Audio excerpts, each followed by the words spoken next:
So before we get to opening, JR opening the Selectmen, I make a motion to open the FinCom meeting.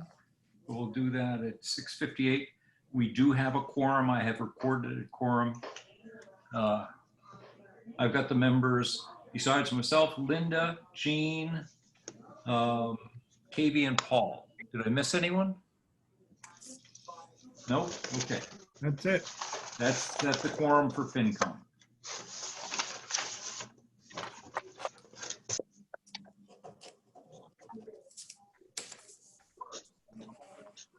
I'll just give it another minute or two here. Sure.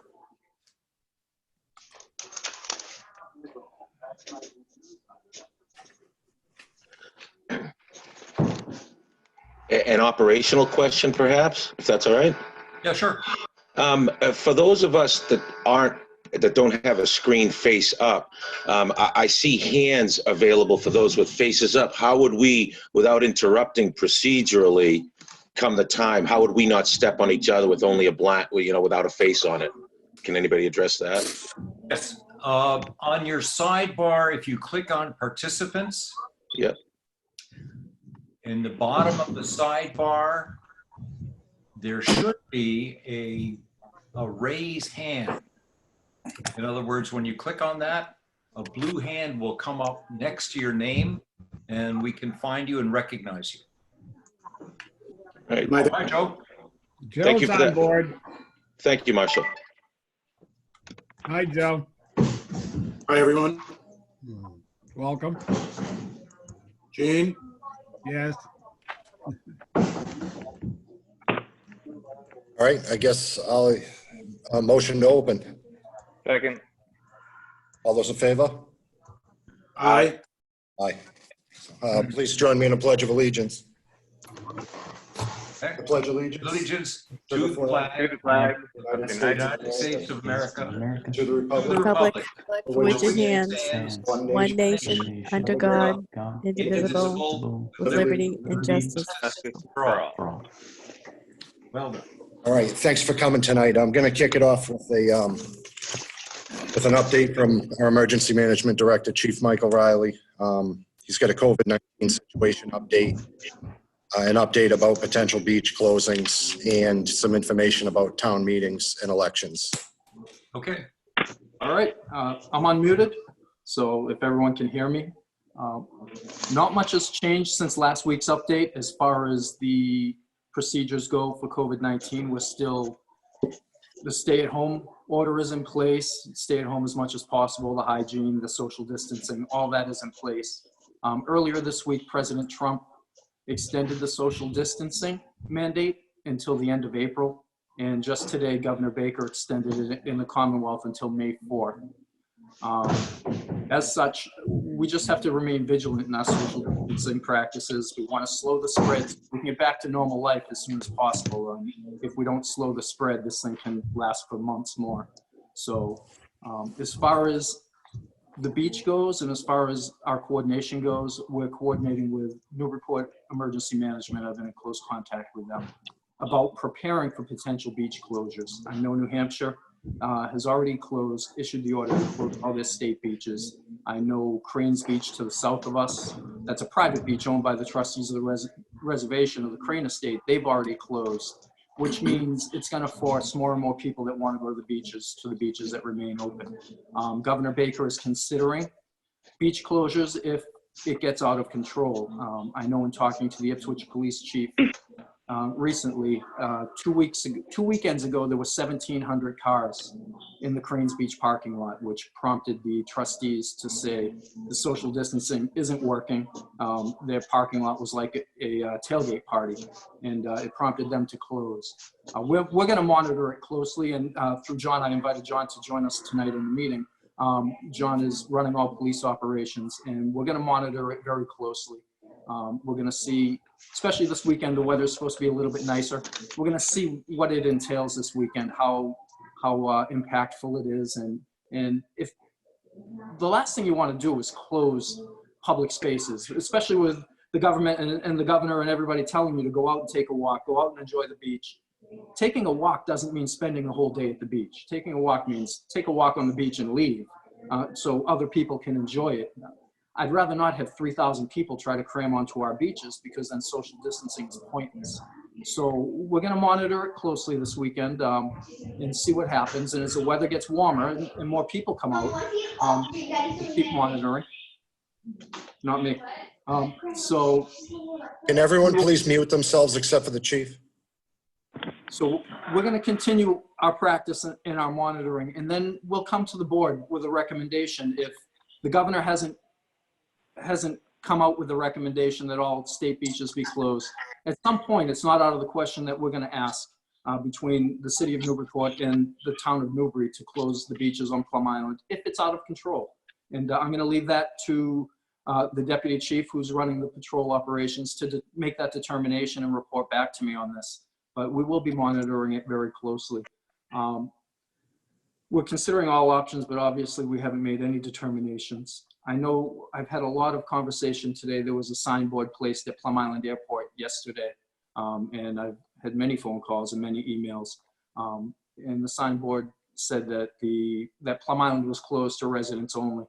That signboard was not placed there by Newbury Emergency Management. It wasn't placed there by anyone in the town of Newbury. In talking with the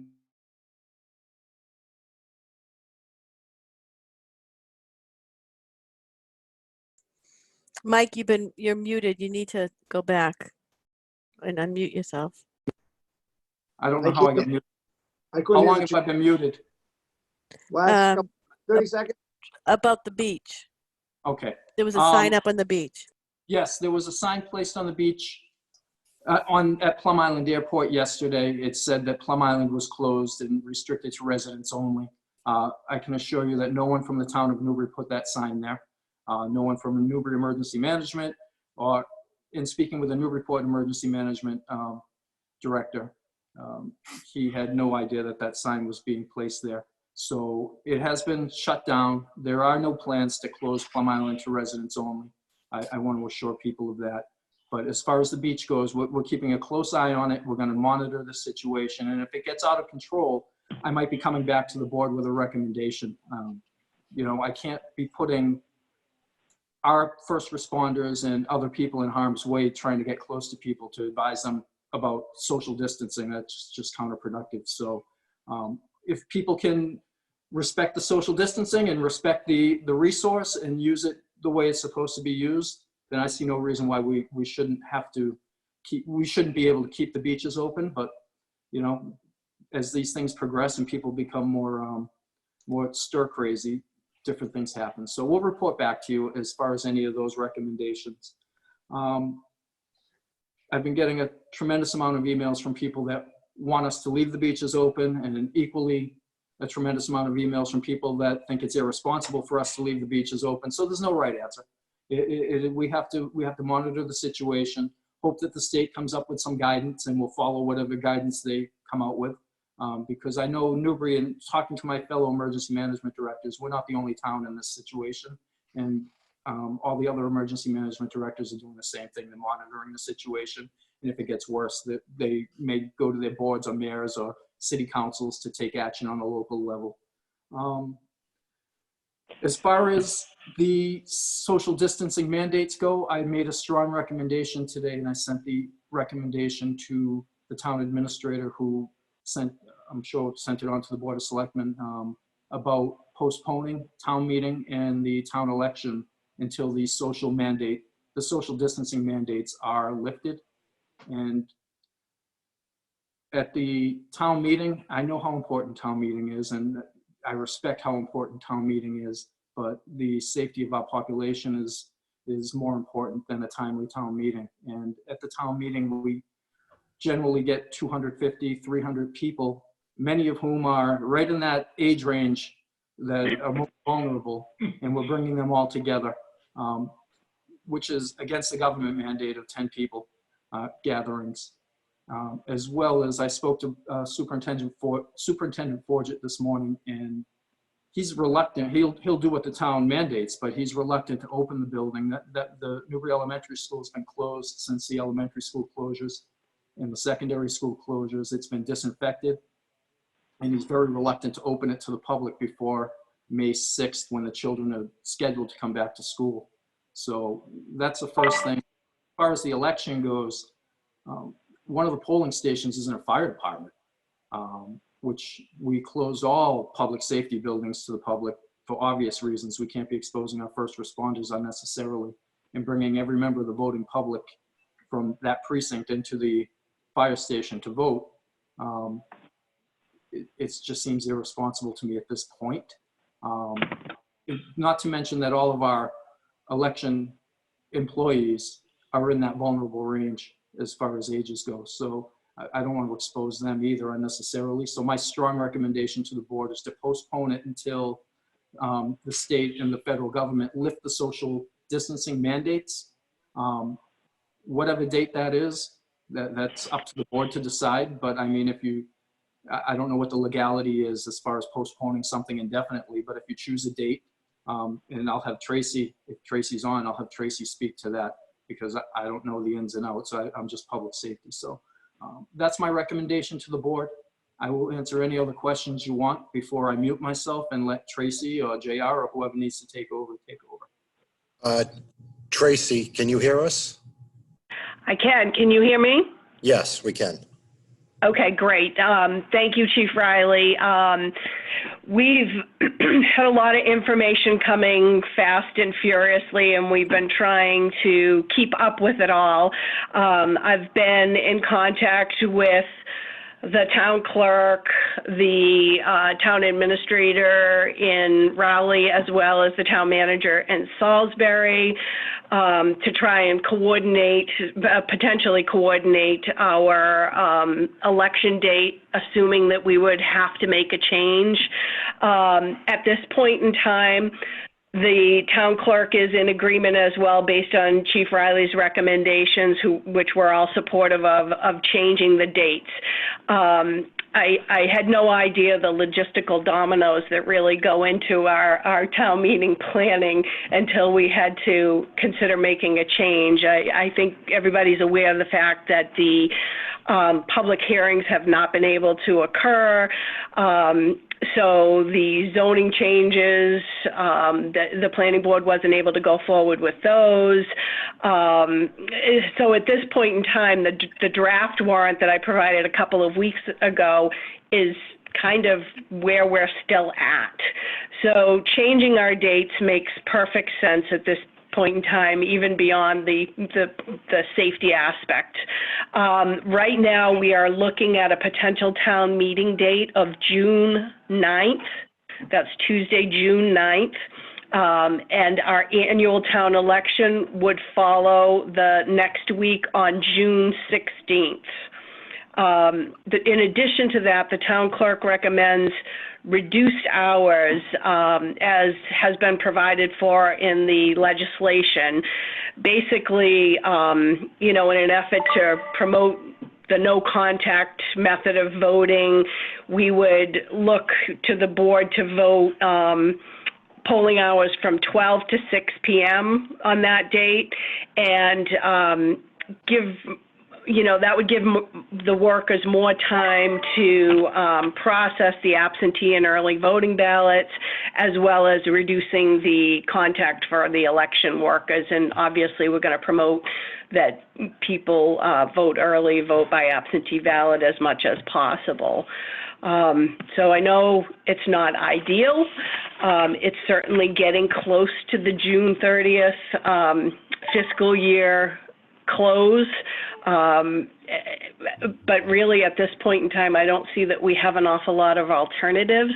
There is legislation pending that would allow us, in the event that the governor didn't lift his rules on assembly by this new date, the legislation that's proposed would allow us to operate on 1/12 of our fiscal year 20 operating budget. I think, at this time, this is probably the best approach we can take given all the information that we have received to date. Okay, for the sake of conversation on the Board of Selectmen side, I'm going to make a motion to delay annual town meeting to June 9th and to delay the election until June 16th. I'll second. Okay. Discussion on the Board of Selectmen side. I think The it only- makes good sense. Yeah, I agree. It makes sense. The only thing, have we thought about mailing ballots out possibly? Just a thought. Well, we can do the absentee ballots. Yes, absolutely. We're encouraging that. Okay. All right, good. They'll be available. I think that if we look at the path that this virus has taken across the globe, it's a good 3 to 4 months before things get back to normal, and we haven't seen what normal quite looks like yet. So I think that that moving this to June is good, but I wouldn't hang my hat on it, and I'd wait and see. And I think there is going to be something done at the state level to allow us to go to this 112 budget, because I mean, we can't hold it. We can't hold them now. So I think this is the best move.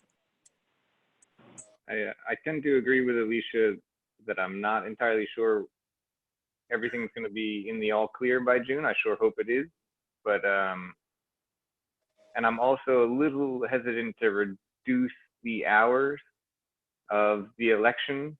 I understand the reasoning behind it, especially if we weren't delaying it, but it strikes me a little wrong. So I don't know if that's a decision we have to make today or not. I think postponing town meeting and the election makes a lot of sense.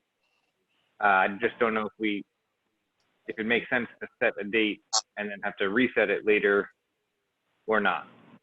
I agree with Selectman Jesperson on that. I think those 6 hours is a really tight schedule for an election. I'm actually opposed to extending. I think we should have a wider time frame so that you can, if you lessen the time frame, you have more people trying to vote at that, and you run the chance of getting people closer together. I think we should have a longer window, and possibly, and I would like to see the constables counting people coming in to keep that social distance. Yeah, I guess my train of thought was leaning a bit like Alicia's there. Maybe this is the time to have extended hours so we can try to maintain that social distancing the best we can. But fortunately, it looks like we'll have some time to make decisions like that. Yeah, and the other thing too that I was thinking of is having election workers only work 1 or 2 hour shifts at a time, Break it up. and to limit their exposure as well. And hopefully the weather can be good so people can kind of queue up outside, so the amount of people in a closed space at one time is minimal. Okay, Marshall, would you like to open up discussion on the FinCom side before we rule? For FinCom, this is not a problem. I don't see that we would, we're just going to delay things going forward. It'd give us a little more time to work on our budget, finalize that. But what we're going to have to do is just continue on as though we had made these determinations. And so we can work on the warrant for the annual town meeting well before the annual town meeting and have it ready to go and publish so that people will know what's coming pretty far in advance. I totally agree with the idea of postponing the annual town meeting just for safety's sake, but it's not going to stop the work that we have to do in the interim. Okay, so we have the Board of Selectmen has a motion on the floor. All those in favor? Aye. Aye. All right, that was Alicia and Damon. I don't know if I can't tell if you're in for a second, but you're not. I was going to make an amendment to see if we could just postpone it without setting the date certain. So I had not voted. Okay, I guess I didn't feel like we were setting the date certain. I think this is We can rephrase it, though. Would you like to make an alternative motion? Mr. Chairman, Yes. town council has advised that we do need to set the date if you're going to postpone it. Okay, even with the possibility of it possibly being postponed again. That's correct. Okay, And with that from town council, I'm in favor. okay. So, all right, the ayes have it. So, okay, that wraps it up briefly for us tonight, unless there's anything I'm missing. We're not, do we have warrants, Tracy? Yes. Warren? Second? So, I'll second it. did you make a motion to sign warrant statement? Yes, I made a motion. Okay, I'll second. okay. All those in favor? Aye. All right. And anything else for tonight's business, Tracy? No, I don't have anything. Okay. I'd entertain a motion to adjourn. Motion I to move to adjourn. adjourn. Second. Okay, all those in favor, aye? Aye.